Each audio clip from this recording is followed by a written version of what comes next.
Maidhc Ó Cathail is joining us from Osaka in Japan, and he's an investigative journalist and Middle East analyst. Mike, it's very good to have you with us. Tell me, how do you understand the situation going in Sana'a in Yemen today? Thank you very much. Well, I think it was to be expected. This scenario that's been playing out for the past couple of months, it was inevitable that Saleh would be forced to step down. I think we need to look at the bigger picture here and look at the forces that have decided it's time for Saleh to go. Of course, you know, the Yemeni people are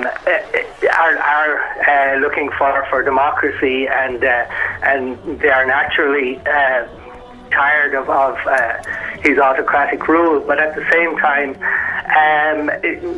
we have to look at who's going to benefit from this and who has been supporting the protesters, not just in the past couple of months, but for the past couple of years. Okay, Mike, tell me who is profiting? In the Washington Post and the New York Times about groups like the National Endowment for Democracy and their affiliates, the National Democratic Institute and the International Republican Institute, Freedom House and so on, that have been giving all kinds of support, training and funding dissidents throughout the Arab world.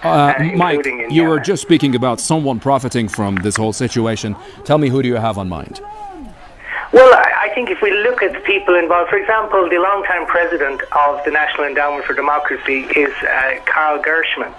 Carl Gershman, back in the 1960s, was working in the research department of the Anti-Defamation League.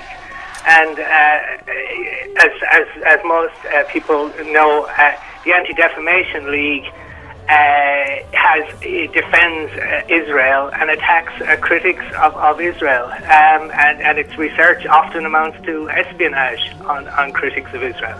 And if you look at who's the president of the National Democratic Institute, it's Kenneth Wallach. Kenneth Wallach was a legislative aide for AIPAC in the 1970s. Everywhere you look at, say, for example, there are groups online such as cyberdissidents.org. Cyberdissidents.org supports pro-democracy activists in the Arab world and in Iran.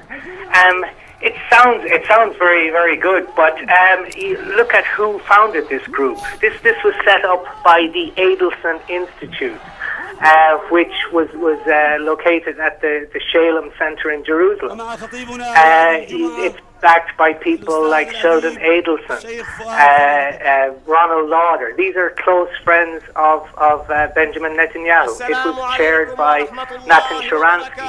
Natan Sharansky, who poses as a human rights activist, resigned from Ariel Sharon's government over the withdrawal from Gaza.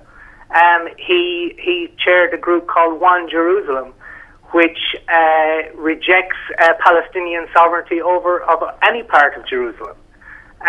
So these are the kind of people that are supporting the dissidents in the Arab world and in Iran.